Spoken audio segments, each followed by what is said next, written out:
Hello and welcome to this project video vlog chat thing. My name is Michelle. I am behind by Michelle Knapman here on YouTube, on Instagram as well as TikTok, and I am your knitting friend with chronic pain. Today we are looking at how I took this sweater that is originally knitted bottom up and reversed it to knitted top down. This little one was a present, a christening or baptism gift for a family member of my partner's, and we wanted to give him one as his big brother got one a few years back as well. The thing is that I've knitted Linka Neumann's patterns before, and they are great, I love them. But they are basically all knitted from the bottom up. And I honestly do prefer knit top down instead. And I thought, why not try this out? This is a children's sweater. If I mess up, it's fairly easy to start over and redo it. So that's what I decided to do. I was lucky enough to get the yarn on sale. I decided to go with Navia's Duo yarn, a really lovely wool yarn. The recommended yarn is Peer Gynt from Sandnes. And not that I wouldn't use that, it's just that I used Navia Trio for the Big Brothers sweater, and I thought keeping it in the same would be nice, as well as I actually did believe that I knitted the other one in Duo as well, so I thought I would have some leftover yarn. I did not, because it was Trio. Nonetheless, I was so lucky that, or I'm not lucky, well, unlucky that my local yarn store closed, but lucky at the point that she had a massive sale when closing, so I was able to go down and get, among others, the yarn for this project there. And what I decided to go with was I wanted some yarn that would sort of, is Mum in focus? I am, sorry. I think I wanted some yarn that would match a bit in colour with the brothers, but still not. Which ended up being the accent colour of the orange, matching as the brothers sweater. I think I have a picture I can show you. Is mainly red and orange, and then has some brown paws. So I took the paws to still be brown in this one, but I wanted the orange to go in this one, so that is like the rest of the pattern. Basically, all of the accent is the orange, main colour is blue, and then I have the yoke around the paws that to be white as in this pattern originally.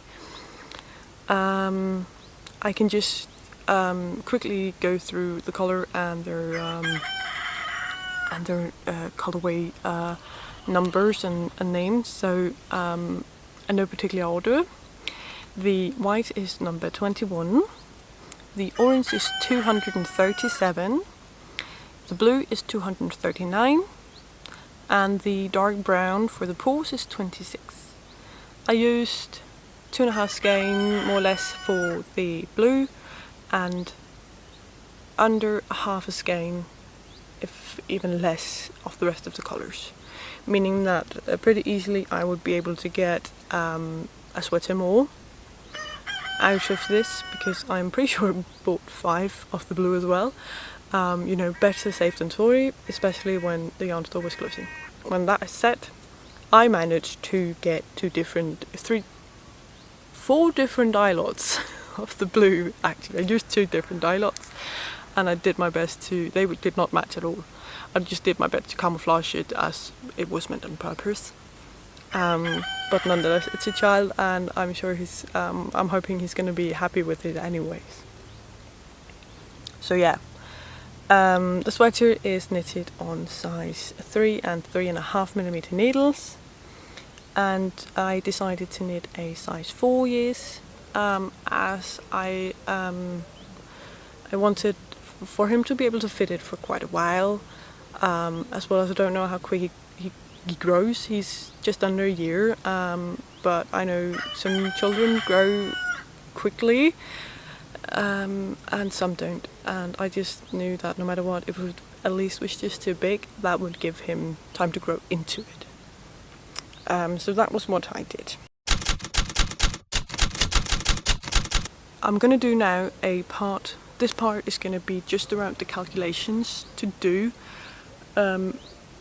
If it's like my pattern, or just the technical things to do when you want to knit the opposite way around. So when you want to knit top down on a bottom up a pattern, first of all you want to know where to start and where to end. And to start this, I needed to figure out how many stitches this one ends up with in the neck. How many stitches is the end goal? Because that is my cast on. Then you say every single stitch that is to be decreased is an increase instead. Number 2. Number 3, how many stitches do you need to put away for sleeves? How do you figure that out? That is by taking the sleeves and say, okay, I'm not going to share the pattern's real stitch. I'm just going to make some up quickly. It's going to be easy for me. It's going to be 100 stitches basically all the time. Each, or 50 or something. Each sleeve have 50 stitches. Let's say that. Each sleeve have 50 stitches that you end up on. That means that I need to have 50 stitches in the sleeves when I start off, but you need to cast on or pick up some stitches underneath the arms each time. That's where you look in your pattern and say, okay, I need to, the pattern says you need to take 10 stitches and put those on hold or close them off for when you join both sleeves and body. You usually join them and you knit these 10 stitches, or you sew these 10 stitches together with the 10 stitches on the body. So you take the 50 stitches and then you take out the 10 stitches because those are the ones you're going to pick up. So you say, okay, I have 40 stitches left that I'm going to put on hold on the body, and I have that on both sides. And you do basically the same with the body. You look at the body part, see how many stitches am I gonna have when I need to put the sleeves to it, and you're gonna have 100 stitches, and then it tells you to take 10 stitches in each side. Those 10 stitches you're gonna put on hold for closing off under the arm. Then you know, okay, when I put the 40 stitches on hold for one sleeve, I'm gonna cast on 10 stitches, I'm gonna knit across, I'm gonna put 40 new stitches on hold, and I'm gonna cast on 10 stitches again and knit across. Then you can knit the body, and then again, if it tells you to increase, you decrease, and if it tells you to decrease, you increase. And the same with the body and with the sleeves. You now then can say, okay, I need to pick up 10 stitches underneath the arm, and I'm gonna decrease if for every time the original pattern tells you to increase, so that the sleeve still gets the tapered, or the it decreases as if it probably would, as it does in this pattern. Of course, if you have a pattern where it's more like a bell sleeve, it will probably increase. So yeah, that is the yoke and how to continue on the body. To figure out the length of the sweater, if it doesn't have a total length, and also how to figure out for my in my spot, I needed to figure out when I needed to start the bottom the bottom chart, because there's a chart at the bottom before the ribbon. I need to figure out when that is. And that is when a swatch could come in handy, or in my case I was lucky enough that... Sorry, this plane if it's noisy, I hope you can hear me. In my case it was lucky that on my yoke there was a pattern pretty similar, 2 stitches off. I measured that pattern, took the entire length of the body, and then took a look. Okay, it tells me to knit 5 centimeters of ribbon. Okay, and my pattern is 2 centimeters, so I'm gonna take 7 centimeters and I'm gonna subtract that from the full body length, and that is when I'm starting the last pattern repeat. And then you finish. And the same is equivalent to the sleeves for me, as that was the exact same did on the sleeves. Told me to, I could see that I needed that. So I hope this all makes sense. This was technical stuff. Now I just want to tell you about my experience. So my experience with this was pretty good. I found it pretty well. It went nicely. I decided to take all of the charts and put it in on the website called Stitch Fiddle. That is the website that I use. I use it for my own personal charts, as well as I use it for the charts that I have from patterns, because using that, for me, I don't share it, of course. You don't share other people's pattern. You just use it to, it can show you where you are in the pattern, so there's a little line that, you know, follows you around. So if you tell me to push one up, it goes. I use that. I use it a lot to play with colors and to just figure out if I like what I do. But in this, I also used it to remember that I was going the other way around. And instead of bottom up, I was going top down on the patterns. That was kind of nice for me.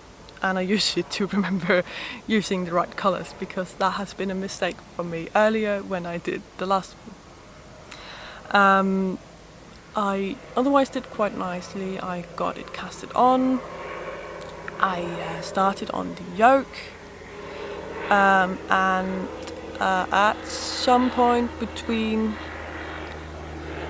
there's the pause, and then there's a little pattern underneath, and somewhere in there I messed up because I ended up having too many stitches. Because it tells you to adjust your stitch amount so that it matches what it says is the pattern, and I had too many stitches, and I would believe that I was to have too few stitches, but took a look at it. You know, I took the yoke out, looked at it, laid it flat and everything, and it looked fine. I had 2 stitches too many. That's not too good. So I decided to put those 2 stitches on the body, one in front, one in the back, and then just cast on 1 stitch less under each arm. That would make it possible for me to have the same amount of stitches on the body that I was supposed to have, and I could still cast on the amount of stitches that I needed for the arm. It's, you know, that's not the worst part. Sorry, there's chicks as well running around me. I can hear, and I think they're hiding around. So yeah, it was all right. It ended up nicely, and it ended up good. I ended up taking the bottom part of the pattern at the bottom of the sweater, at the bottom at the cuffs as well, and elongated that a little bit to make sure that the sweater was long enough for this little fella, because I don't know if he's, you know, I would rather have it roll up the sleeves and everything than it shrinking, because this way it could give it a bit more life. One of the things I was very, very peculiar about was making sure I catched all the floats. Usually I go 6 or 7 stitches without catching floats. but in this one I did it more or less every 3 to 5 stitches. I think I did it every 3 stitches. If I had any color that was floating for more than 3 stitches, I would catch it.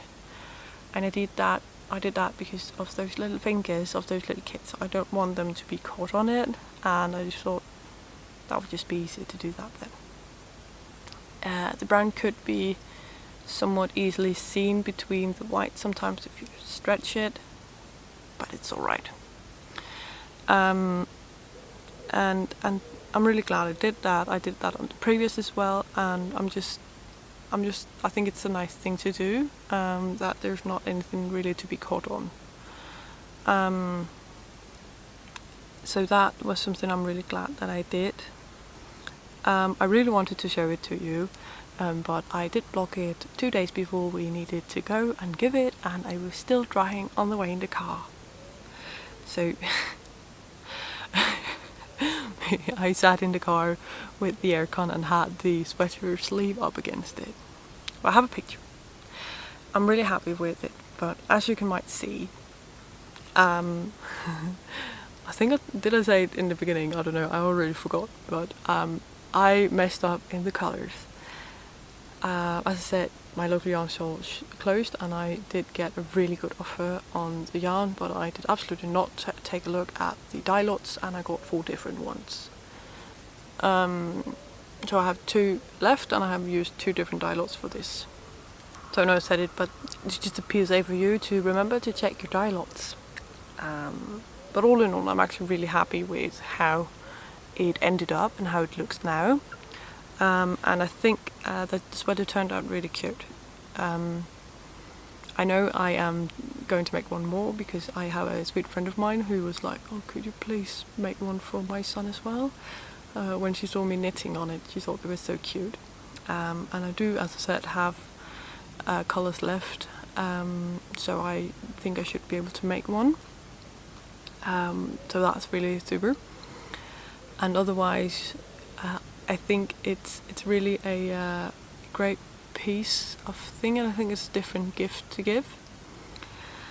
But yeah, I hope this wasn't too complicated and too weird video. But this is just how I did it and how my thought process were when making this sweater. And if you have any questions, if I was unclear about anything, please shoot me a message or a comment down below and I will answer it. If you like this type of video, please let me know. Do leave a like on this video, and if you haven't already, I would love it if you're subscribed to this channel. This is just my little way of having fun, and I hope to do a few more project chat vlogs like this, different types.